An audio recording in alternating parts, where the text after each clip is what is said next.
Moving to Israel? Awesome. Acclimated to life here? Not as awesome. Welcome to Oleh Chadash Toolbox Talks, where co-hosts Ofer Nachshon, CEO of Aliyaha Paveway, and Sid Slivko meet twice a month to discuss with different service providers around the country tips and tricks to help you acclimate to your life here in Israel. Thank you all for joining me today. This is the first of a rather different type of Zoom that we are doing, and I welcome you to our inauguration. It's a special Aliyaha Paveway panel discussion. For those of you who don't know me, I'm Rabbi Sid Slivko. I'm the Community Relations Coordinator for Aliyaha Paveway. And with me, one of the squares on your window is my co-host, Ofer Nachshon, who's the CEO of Aliyaha Paveway. Usually, when we conduct a session on Zoom, we are doing it to help Olim adjust to living in Israel. But today, we're taking a broader view in the hopes that it will strengthen the bonds between Israel and the diaspora. And the topic that we're going to be dealing with today is, of course, Jew hatred, otherwise known as anti-Semitism. Even before October 7th, there was a noticeable rise in the number of anti-Semitic incidents globally. And since October 7th, that number has increased exponentially, up to 400% in the United States and over 14-fold in the UK, according to Reuters and other sources. We can no longer deny that anti-Semitism and anti-Zionism are synonymous, and that Jews everywhere, not to mention Israel and Israel's supporters, face the same kinds of threats. That's why we need to work together to stop it. Our guests who are appearing tonight on the panel discussion represent a range of communities, ideologies, and experience. And they'll share their thoughts with each other and with you on how we can combat Jew hatred as one. This is the first, as I said, of several panel discussions, and I prepared some questions in advance. I also invite you, as I said before, to post your questions in the chat room. We will go to as many of them as we possibly can as time allows. So without further ado, let me introduce our distinguished panel. We have tonight Rabbi Mark Dratch, who is the Executive Vice President of the Rabbinical Council of America, who is also speaking from Israel. Rabbi Yossi Golden, who's the Director of Young Israel in Israel, and also the head of the Yeshiva University Rabbinic Alumni who have made Aliyah.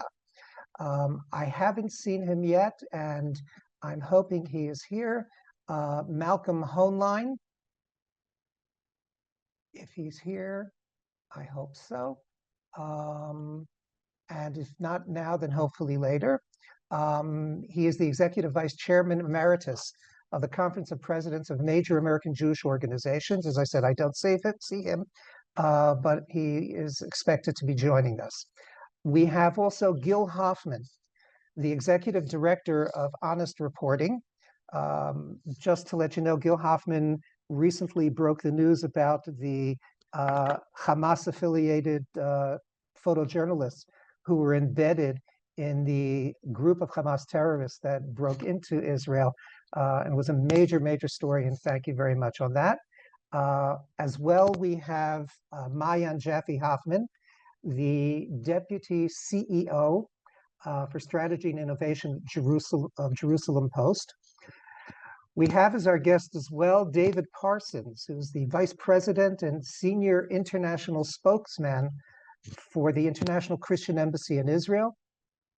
Dov Newmark, who is heading the UK Aliyah Desk, formerly of Nefesh B'Nefesh, and Lee Chabin from the United States, from New York, founder of Say No to Anti-Semitism, a wonderful and a growing Facebook page and website. And I thank you all for joining us and agreeing to participate in this discussion for the session. We're going to try and finish everything within an hour, including questions as well as a question and answer period which we hope to take at the end. But as I said before, please feel free to use the chat room. I will be monitoring it.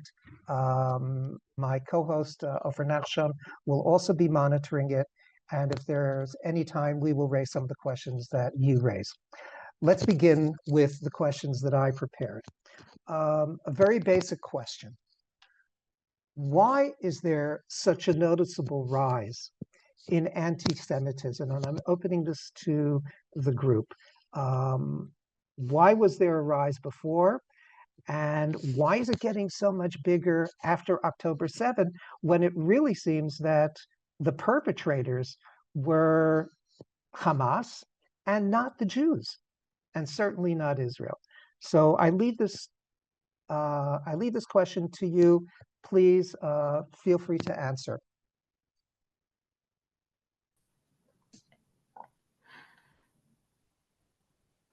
Okay, I'll start if that's all right. Please. Yet, I'm sure there are many reasons. The first one that comes to mind for me is that a lot of money has been coming in from other countries who have an agenda that is against, I think, our society, our values, and against Israel certainly.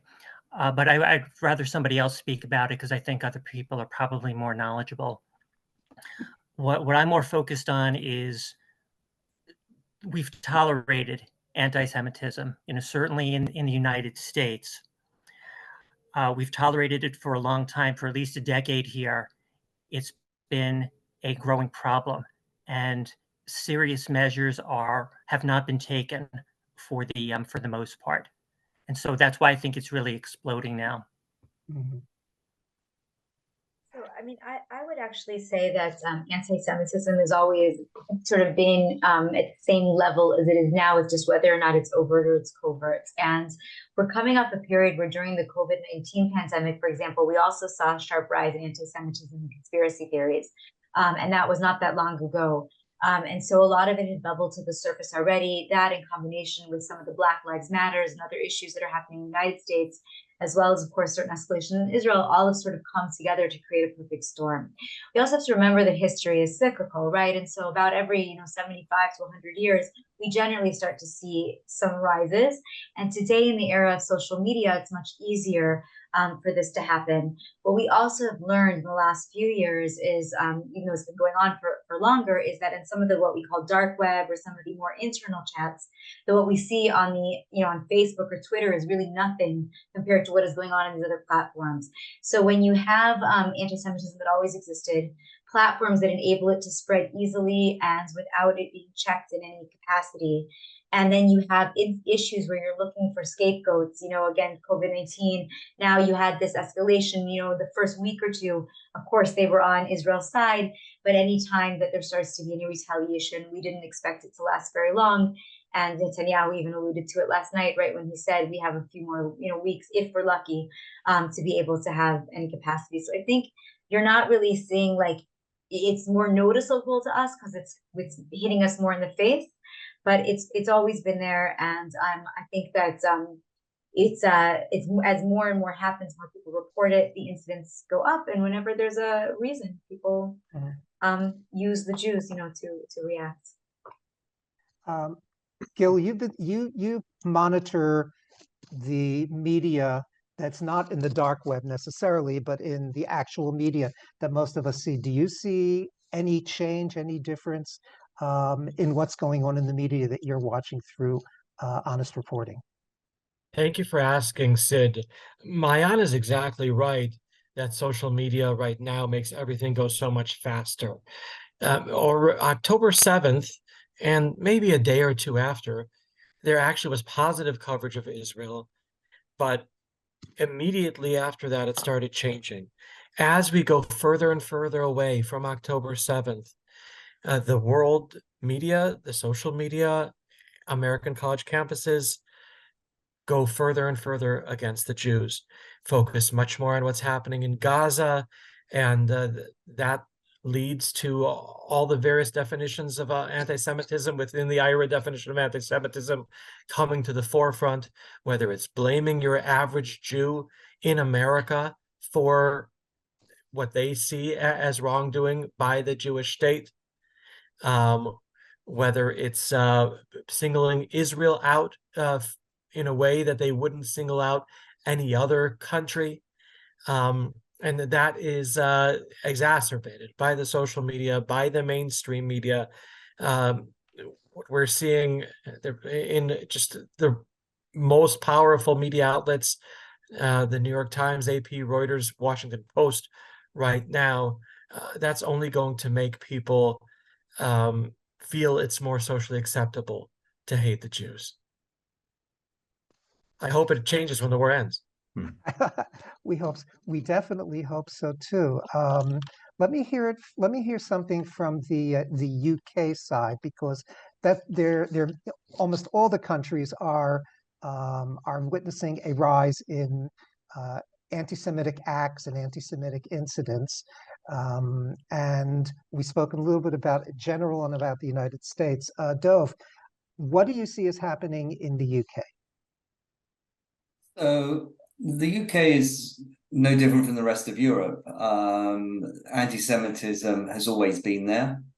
I just feel that since October the 7th, it's now, first of all, anti-Semitism, I mean, in universities in the UK, which I'm sure is the same in the United States, it's very cool and trendy to be anti-Semitic and be anti-Israel and be anti-Jewish. And they have the mechanism to encourage a lot of people to join the ranks and to be anti-Semitic. With what's going on now in the Middle East and the fact that one can now take to the streets and can demonstrate, there's a certain amount of anarchy as well that's also joining these demonstrations. You get 300,000 people on a Saturday demonstrating against Israel. They're also just taken to the streets as an opportunity to, whether it's against the police, whether it's against the country, and it's you know, the pure numbers of Muslims in the UK far exceed the very small Jewish community, which totals 260,000. You know, one march alone had over 300,000 people. So it is very cool and very trendy to be anti-Semitic. And these breakouts, as you even saw from the clips from the driver of a London Underground train, that over the tannoy was chanting free Palestine, and got the people on the train to chant with him. The government are doing what they can, but they're powerless. They really are. Even the police say when you have these demonstrations with such large numbers that they are powerless, and basically they just let whatever's going on goes on. Jewish community feel vulnerable. It's not pleasant being a Jew living in London at the moment. Let me ask a question and move this over, not so much within the Jewish community, but the focus on Israel and anti-Israel. David Parsons, you're the International Christian Embassy sponsored a wonderful march just before the outbreak of the violence, just before the Hamas attack. What was the response from the participants who came from all over the world to celebrate Israel? Look, there was an unusual dynamic this year. That there were a lot of reports in Israel and abroad about certain Jewish harassment of Christians here in Israel. And in the lead up to our feast, there were you know, concerns about protests and all, but we actually had a very wonderful feast. We had around 4,000 or 5,000 Christians marching through the streets of Jerusalem during Sukkot, during the Feast of Tabernacles, and on October 5th, 2 days before the 7th of October, we took around 700 Christians down to the Gaza border area on a solidarity visit. We were greeted by the mayor of the Sha'ar HaNegev Regional Council, Ofer Nachshon, by former Knesset member Shai Hermesh. We went by Kibbutz Be'eri. We were on Highway 232, which became a killing ground. Went by Kibbutz Be'eri out right near the border fence, and we planted trees and dedicated a new Christian Embassy nature park. So we had a very warm reception in Israel, in Jerusalem, a wonderful solidarity visit. And the feast ended on Friday evening, our feast, a week-long event. And then Saturday morning, right when the groups are supposed to start trying to fly out of the country, everything just blows up here. And it took us 5 or 6 days to get people out of the country, because flights were canceling. My brother was here. We worked for 24 hours to get him on a flight. We had a friend from Holland, not just big groups, but individuals, everything. And it took a week to get Feast Pilgrims out, but it was actually, in the end, a good thing for them to see what Israel goes through in rocket wars and what they were going through, even though it was more horrific than we've had since I've lived here 27 years. It was just a nightmare those early days, when you also feared Hezbollah would start firing thousands of rockets from the north. But all the pilgrims who came, all our national directors who were here, experienced something firsthand that only has deepened their connection to Israel and the Jewish people. Sid, I think something that did change for us, I mean, we're used to, if you're going to stand with Israel, you better be ready to take some of the slanders and lies against you that the Jewish people face. But the whole imagery of home invasions and terrorists running wild, and just the blind hatred of just killing everyone they run into, even if they're Arabs or Thai workers or whatever. It takes down anyone, it takes down Jews and anyone who's associated or collaborating with the Jews. And I live about 3 blocks from the Arab side of town in Jerusalem. And I've lived here many, many years, faced marches, suicide bombers, many things like that. But it's the first time I think we've felt the fear that Jewish people fear in many parts of the world every day. It's been a difficult time. It's interesting that you bring the idea of identifying with the fear of not so much being the minority, but identifying with the fear of being on the edge and being the target. Rabbi Dratch, you've represented the Rabbinical Council of America, and I know that your organization, together with other organizations in America, were instrumental in this wildly successful rally in Washington, D.C. What do you hear from rabbis who come to visit from abroad, and how are they feeling? Enough. Yeah, thank you. And thank you for the opportunity to participate in this important conversation. The Rabbinical Council of America, together with World Mizrahi and RIETS, Yeshiva University's rabbinical program, rabbinical seminary, have been bringing groups of rabbis for the past 3 weeks. And we will have 2 more groups of rabbis coming this week and the next to show them what the facts are on the ground, to take them to hospitals and to houses of mourning and to funerals, and to visit communities in the South that have been devastated, communities that are now in hotels that have been relocated. It's a very intense experience, but a very, very important one. And what we're seeing with the rabbis who are joining us, as we see often when Israel is in crisis, is this great unity and this great coming together of mutual identity and of mutual support. I think the reports that were coming from Washington, D.C. last week, with almost 300,000 Jews and representation of Christians and others as well rallying in support of Israel, showed this kind of unity and identification of the North American Jewish community with Israel. And the rabbis who are coming here representing their congregations understand that as well. Certainly there are differences. Those of us who are here in Israel are living with azakot, with red alerts, and the possibility of bombs and of the terror, and of our neighbors I stood out in the streets, on my street, right in front of my apartment today in Jerusalem, as a family going to bury their son at Har Herzl in the military cemetery was passing by. So there's an immediacy here when it comes to the war, which you do not have outside of Israel. And yet at the same time, because the world has decided there is no difference between Israelis and Jews, between the Israeli government and the world Jewish community, they are under attack. They are under attack as well, and there's a great sense of vulnerability and of uncertainty in the communities that our rabbis in the RCA are serving because of these issues.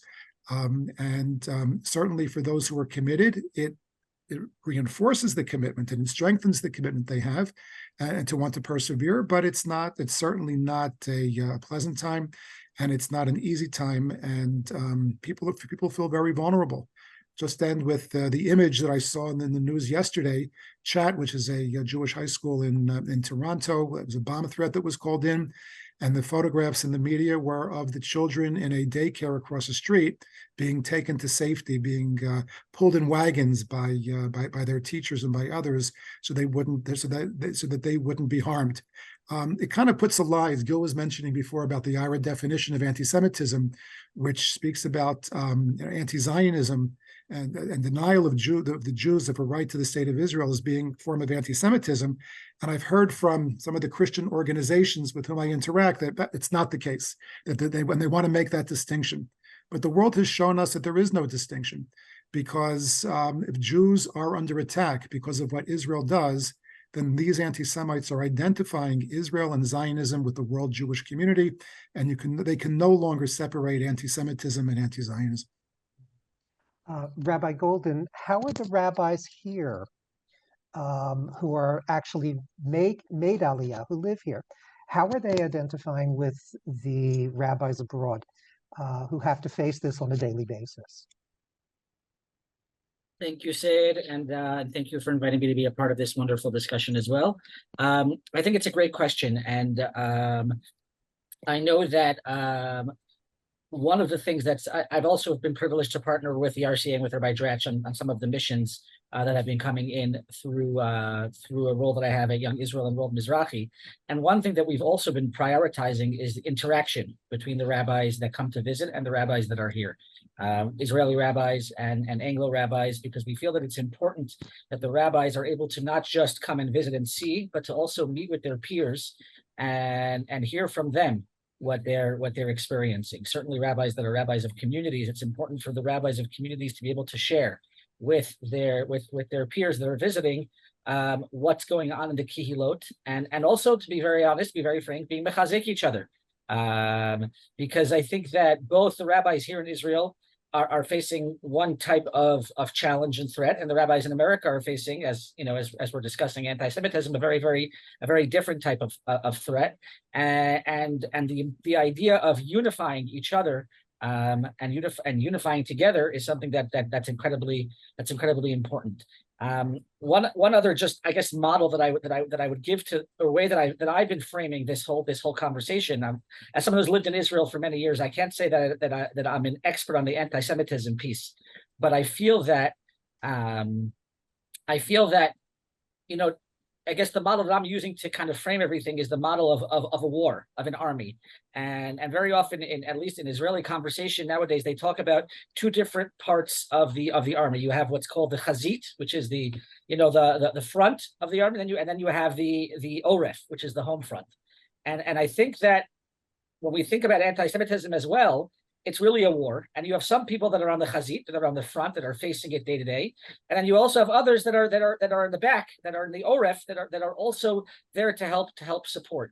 And one of the things that I think is incredibly important is that there's unification between the oref and the chazit. They talk about how when soldiers are on the chazit and they're there fighting the war in the front lines, they will be as, I think, able to do their job if they feel like those who are in the home front in the Oref are behind them, supporting them, unifying behind them.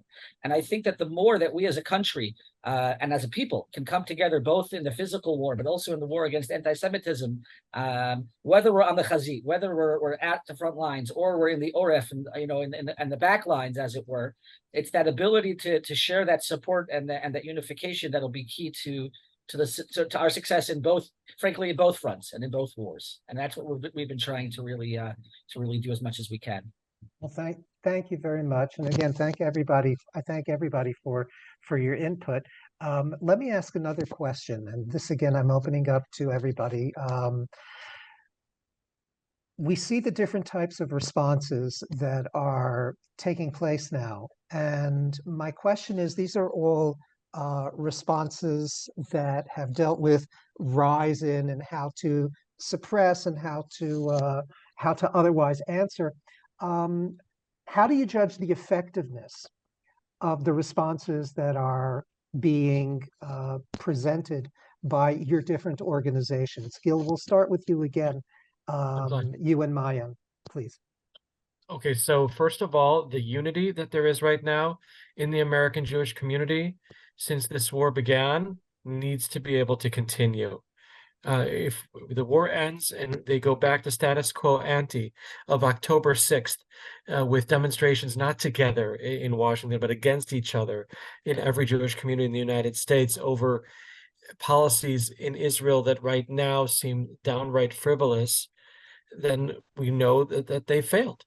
If they're able in the American Jewish community to keep it going, I used this line when I met with a group of rabbis from Metro West New Jersey, and then I saw Brett, my friend Stevens, wrote it a few days later. If they stay in October 8th mode forever, then we'll know that we can effectively fight anti-Semitism. It has to be done in a unified kind of way.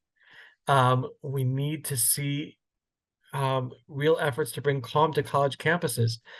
I was just in America, and I was surprised to hear from officials at Yeshiva University that they're getting an unprecedented amount of applications from openly Reform and conservative Jews whose parents are like, well, the danger will be that they won't eat my food or that they'd be in physical danger. I'd rather have them not eat my food, and I went to Detroit, and the people here in Israel were horrified. How could you go to Detroit? My wife was in the Gaza periphery at the time, in real danger. And they're like, you're going to Detroit? And so this perception of where we're coming from is incredible. How people see it from different perspectives. So if we see it go back calm on college campuses, where you don't have to be afraid, then we'll know that we won. Right now, I was at Tulane, and the students there said, "Oh, there'll never be anti-Israel demonstrations here in Jew Lane," and 3 days later there was. So we need that to go back to normal. Maya? I don't have too much to add to what Gil said, but I will be a little bit of, I like to be a half full individual, but I think that here, what we are seeing a lot of unity, and I think it was right about that, and we are seeing unity also in Israel, which is amazing. If it could stay, that would be great, and I think there is an opportunity, but I think that we're not actually seeing the issues being addressed. And I was in Washington, even though, yes, I spent a lot of time in the South. I spent time, in Abu Kabir and in all the places, and really understanding what happened here. It's my job, in the post-Pro last months. But I also was in Washington for the rally a couple of days ago, last week. And I went in just for the 2 days, and I was there, and I went on Capitol Hill, and I thought it was amazing, this display of 300,000 Jews together, and everything Bill said is true. But I also felt that there was an undercurrent that wasn't really being addressed. The issue is that we're not really at a place where it's just like, let's talk about unity. I think that we've surpassed what is safe in the United States, for sure, and really in other places around the world, where anti-Semitism has gotten to a level where it is actually unsafe to be Jewish. And we talk a lot in the United States. You know, I'm American originally, and we believe that Israel and America share very similar values. And I think on a governmental level, we do.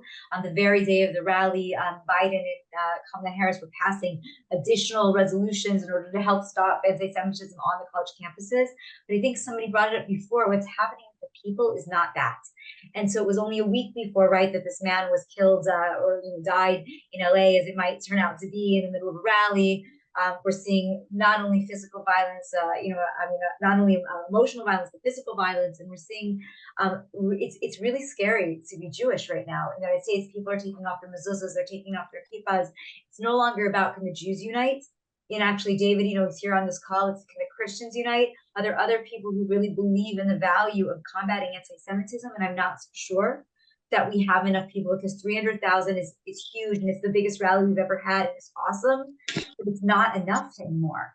Like right now, it's not. I feel like there needs to be something very concrete, because if not, I'm afraid that we're going to see more happen. It's going to get worse, actually, much worse before it gets better. This is a good point, and I'd like to come back to it later in terms of looking for looking for a concrete plan of action, concrete initiative. And you're talking about the United States. Again, I'd like to bring this over because Jews are a minority in the United States, and Jews are an obvious minority in the UK as well. Dov, you mentioned the idea of a rather strong Arab Muslim influence in the UK. What would your response be to Maayan's comment? Yeah, I mean, when there have been pro-Israel rallies in the UK, they've been very poorly attended. And when I say poorly attended, we're talking a few thousand, a couple of thousand outside the BBC, maybe a few more thousand in Trafalgar Square. People are scared, as Maayan said. They're not coming onto the streets.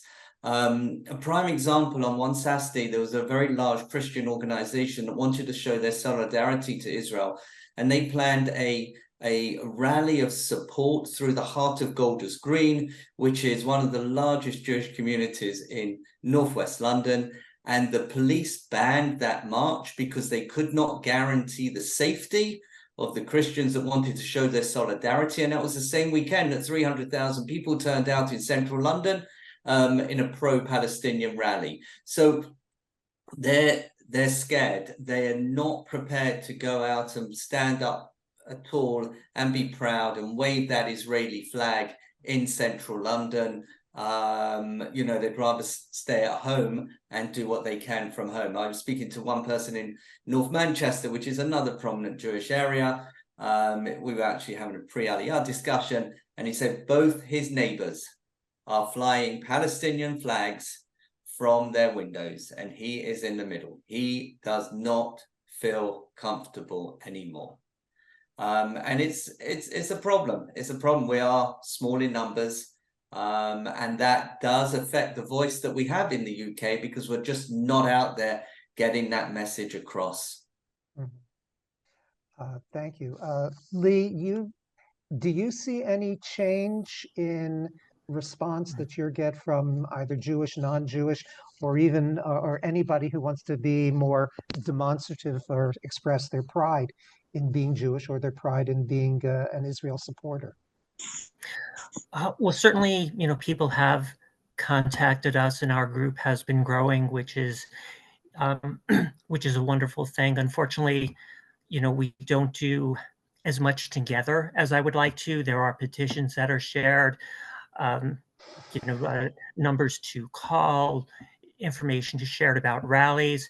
I wish we had a greater percentage of people joining in.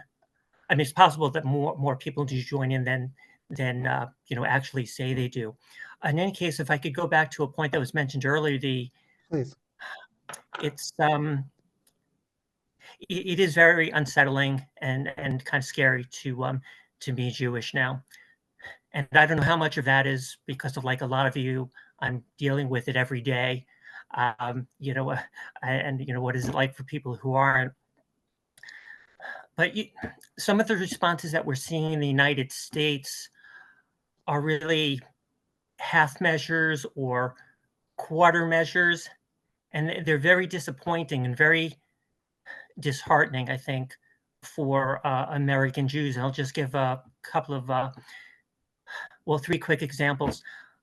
2 with schools. Columbia University suspended 2 student groups, Jewish Voice for Peace and Students for Justice in Palestine, which sounds like a very positive step. But those groups have only been suspended until the end of the semester, for 4 to 6 weeks. So, my read on that is that Columbia is not serious. Maybe the suspension will continue, but that decision, I believe, could have been made. MIT, another very prestigious university here, partially suspended students who were involved in anti-Semitic activity. So I think they're still able to attend classes. Maybe they can't do some of their extracurriculars. And again, that seems a very weak step. Also, yeah, I hope this isn't, too political. The United States government, I am grateful for what President Biden and his administration are doing in support of Israel. I truly am. At the same time, even though we've passed October 7th, we're allowing Iran to get billions of dollars. There's just another waiver, I think, a few days ago. The very people who armed and trained Hamas, the Iranians are still getting money and still funneling it to Hezbollah. So it's, in that sense, it's difficult to be an American Jew at this time. Okay, I hear you. Let me move from what you're saying, because I'm getting some very good ideas. The idea of the partial measures that are being done and the need for doing something concrete as a group. We do have a group here, and we have a group that runs across many different disciplines. And the idea of unity that Gil was talking about, and that was also echoed in what Rabbi Golden said and what Rabbi Dratch said, and likewise with David Parsons. I'm kind of curious, when we're talking about unity, that's also an issue of pressure, and the support that we get from people outside of our inner circle. David, you spoke about the support that your constituency was giving to Israel, and the recognition that life in Israel is not all pleasure. It's there are definite challenges. So my question to you, and then bringing it out to everybody else, what do you think the global agenda, now that your constituents understand what it's like to live here, for fighting and for promoting for Israel, as well as for fighting anti-Semitism? Dov mentioned the Christian rally that couldn't happen because police were afraid of support. What's your take on that? Yeah, no, our branch of the ICEJ in the UK was helping put on that march, and they were very disappointed. It was a prayer walk through a Jewish neighborhood praying for the return of the hostages, and the police pulled their permit. We just, our branch in South Africa was just putting together it was an event to pray for the hostages, to stand with Israel in Cape Town. The pro-Palestinians had I don't know, 10,000 or more the day before in another part of Cape Town, but they heard wind of our event and said we need to go disrupt it. And there were several hundred anti-Israel demonstrators showed up. We were expecting around 3,000 Christians. It was a mainly Christian rally. A few Jewish community leaders were going to be there and speak, but The police, they injured a guy in a wheelchair. They broke a guy's hand who was holding a flag. They stabbed another guy. The grandson of Nelson Mandela was helping incite this. He is a convert to Islam. And so we sort of got a taste of the rage and hatred out there. And this thing of unity, I think, because of all the Muslim communities in the big cities in Europe, they've got a whole subculture there that feeds off each other, and they're willing to go to the streets. And there's some leftists in Europe and whatever will go out. Same thing sort of in the US. But the unity that the Jewish community, along with the Christians, I'd like to see more of it. We've got to stand together. It was visible there in Washington. I don't think from the platform myself, there was enough of an expression or acknowledgement of all the Christians that were there. Among the 290,000, it's hard to tell how many of them were Christian, but I'm telling you, there were tens of thousands. I know all sorts of people who went. We helped out with it.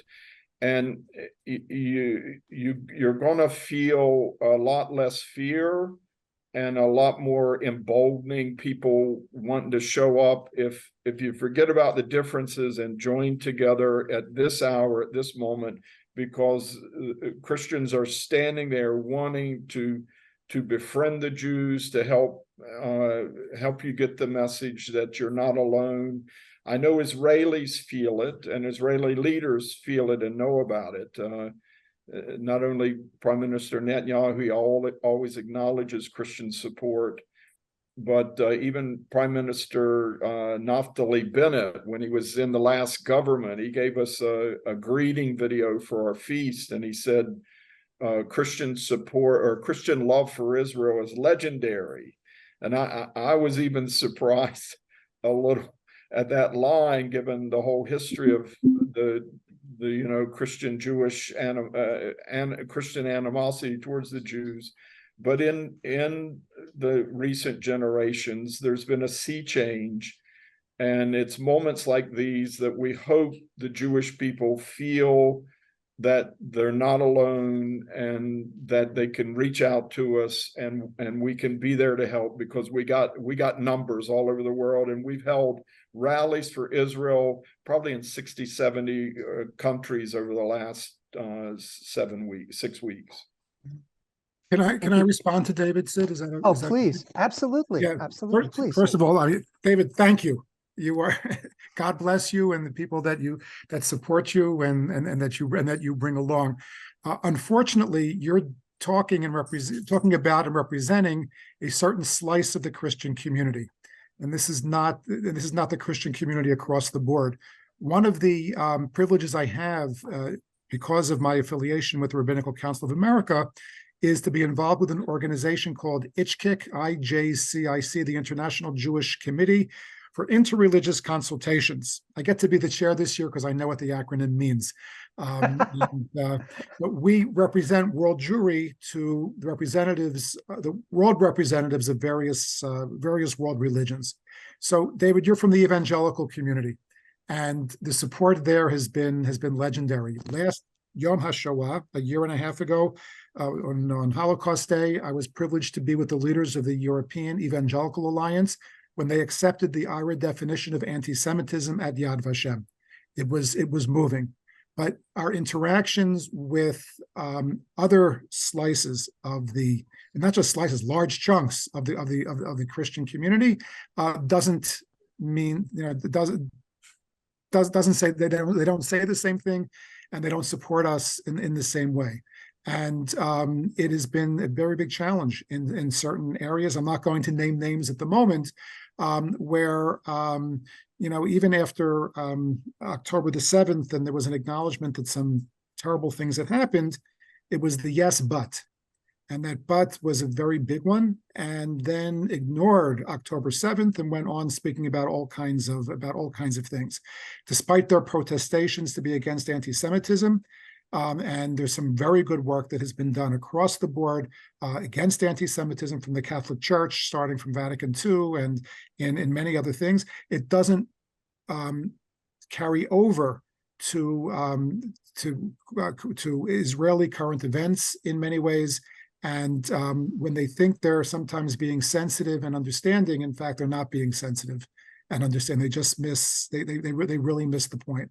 So I think we have a big challenge. We have a big challenge out there, and our partnership with the evangelicals is really very important to us because we are few in number, and you are great in number. My concern with the evangelical community is that some of the studies are showing, some of the polls are showing that the younger generation is not as staunchly in support of Israel as the generation, David, that you represent and those that came before you. So we have our challenges with the evangelical community as well. So how we move forward with this is a very, very big challenge. I think that a lot of the mainline Protestant denominations who you might have been engaging with, those churches are shrinking. Whether that's good or bad for me, the evangelical numbers are growing. There is a problem with the young generation needing to grow up and realize how the world really works, that our generation cared about social justice just like they do. But I think around the world, there are there's an estimated 700 million evangelicals in the world, and the vast majority of them have a favorable view of Israel. Even though they've never met a Jew, they have a favorable view of the Jewish people, a respect and esteem even for them. And I think the future bodes well if you consider the evangelical movement worldwide. And I would just like to also, add to that as somebody who, has been covering, I guess, in some capacity, the Christian community for a number of years here. And I think it's also, and watching, by the way, the backlash, one of the articles that I wrote coming out of the rally actually had to do with the Christians who spoke at the rally, whether that was Mike Johnson, the new speaker, or Pastor Hagee, etc. And, there was some negative backlash from the liberal community about the Christians speaking there. And I think that that's also something that, as a Jewish community, as we all just spoke about being so afraid and so alone, I think it is so imperative that we look and embrace friendships. We're not always going to agree on everything, whatever happens at the end of days, and all these things are like questions that are like, God willing, we should get to the end of days, but like, we're really living in the here and now, and we need to work together. And I think to that point, there are not all, but a very large number of evangelicals and Christian supporters of Israel for sure, who have been really very positive and important for us. And these cowboys that came over from Hayovel that became like very famous, and we were very excited about the cowboys and cowboy hats. And we had another author wrote about, are they missionaries, and what should we understand about them? And the reality is there are people that are trying to help us. And I just think, like, as Jews sitting here on this webinar together, it is very important for us to go back to our communities, or me from the paper, and just be able to say, like, look, there's questions that are out there, but in the end of the day, like, we should really be so grateful that we have these friends. And if you think about it, 80 years ago, when the Holocaust was happening, we didn't have these friends to stand up on Capitol Hill and to be there with us. And it's just a really big blessing that we do, so that we should all just like have that in mind. Mayan, thank you. I appreciate that. And yes, I do agree. This goes back to what you and Gil were talking about in terms of unity. This is a fundamental aspect of the unity that we're trying to form, including here tonight.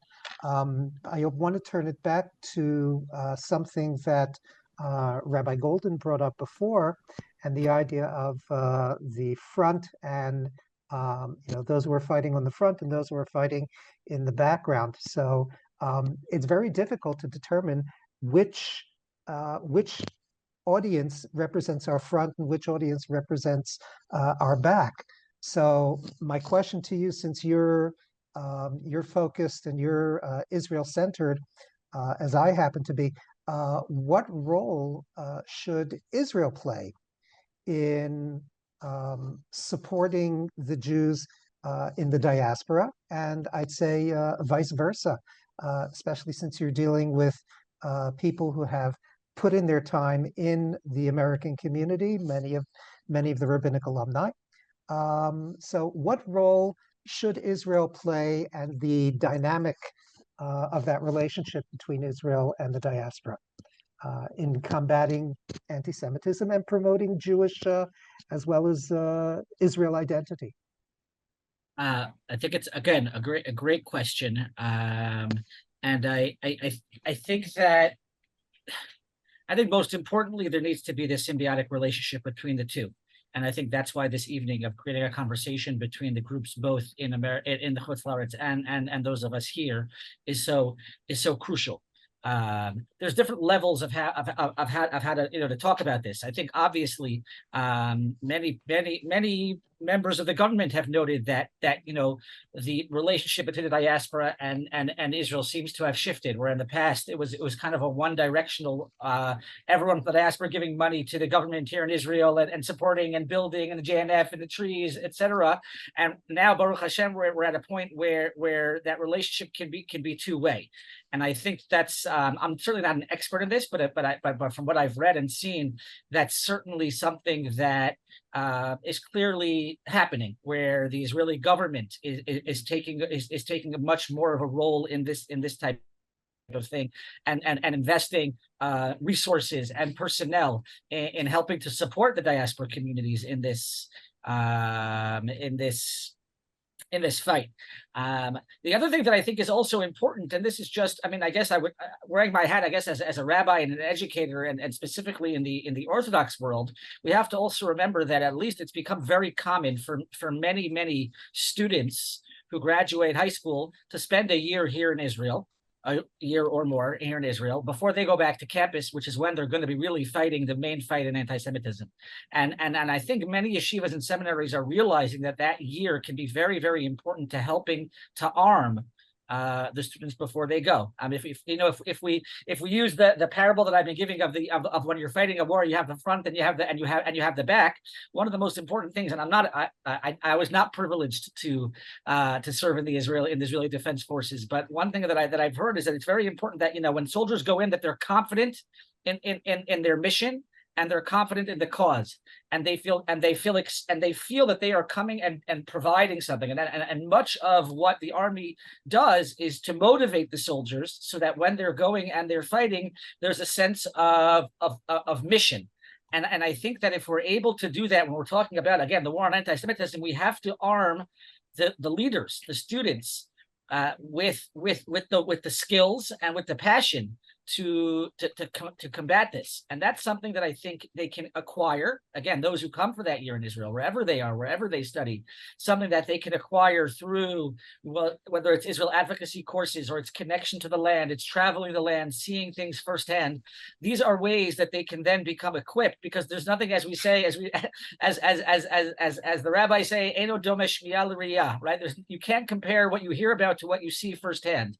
And if we're able to allow or to help the future leaders see what they see here, that I hope that will then, we're not going to be able to combat anti-Semitism if our army isn't confident in what they want to say and in what they believe in and in the message they want to give.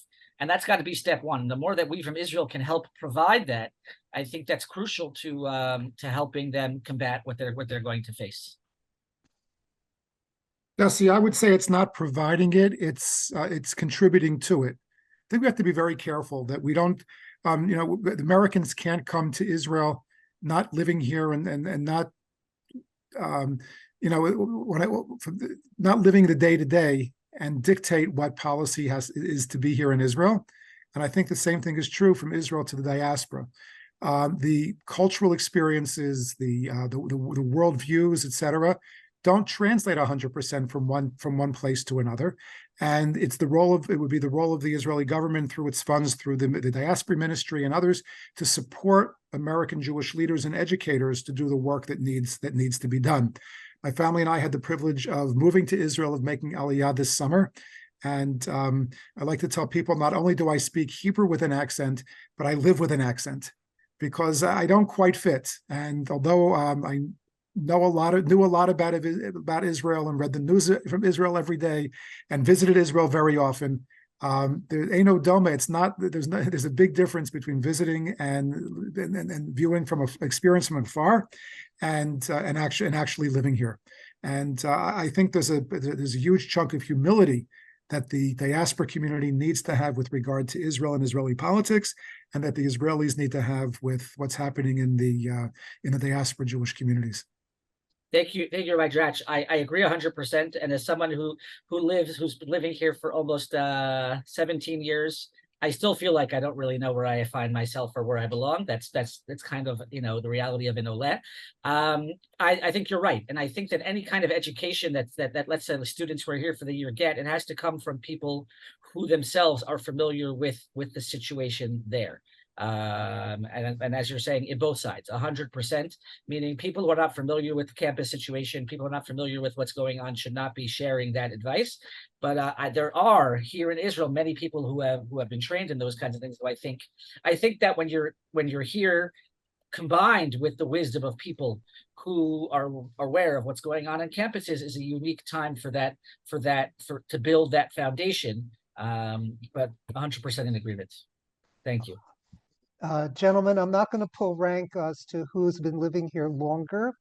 However, I can admit that although I've been here pretty much close to 30 years, I still live with an American accent, both in terms of my Hebrew as well as my day-to-day activities. So I understand, and I hear you.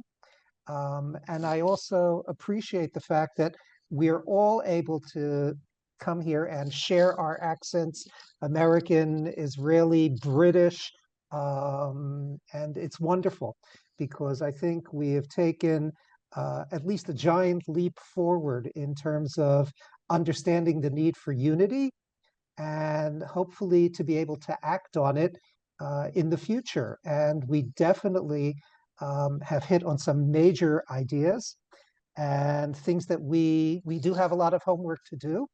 And I'm hoping that over the course of the next days, weeks, months, however it takes, we can move together and start speaking, even with our multiple accents, as one.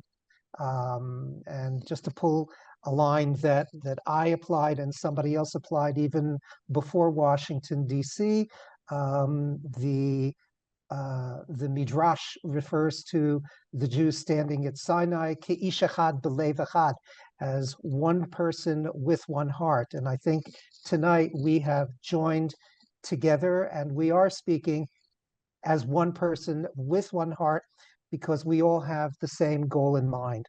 And we are all going to continue to support each other. And I thank everybody, both the panelists as well as the people who came to listen. And the people who raised issues and raised questions, and I've checked the chat, and I thank you very much for your comments, both supportive and those that are inquisitive, and I'll definitely pass them on to the panelists after we finish our session. So I thank you, everybody, for coming and participating in this discussion, this panel. For joining us in our first roundtable, which I hope will yield positive results in the days and weeks to come. For those of you who are interested, this video to the session will be appearing on our Aliyaha Paveway webpage, and I encourage you by the end of this week to go visit the website and take a look, and you'll also find it on our YouTube page. The address is at the top of the window behind me, which is aliyahpaveway.com. And on behalf of us, I want to thank our participants for your contributions and for broadening the discussion and unifying it at the same time. Rabbi Mark Dratch, Rabbi Yossi Golden, Gil Hoffman, Maya and Jaffe Hoffman, David Parsons, Dov Newmark, and Lee Chabin, thank you very, very much for sharing your thoughts and for making me feel, at least, that there is hope in us getting together and forming a unified voice and creating an initiative. And I'm hoping that we can build on what we started today and continue it in the future. So on behalf of everybody here, I thank you all. Thanks for joining. As always, Olim Chadashim, we're here to help you. AliyahaPaveway.com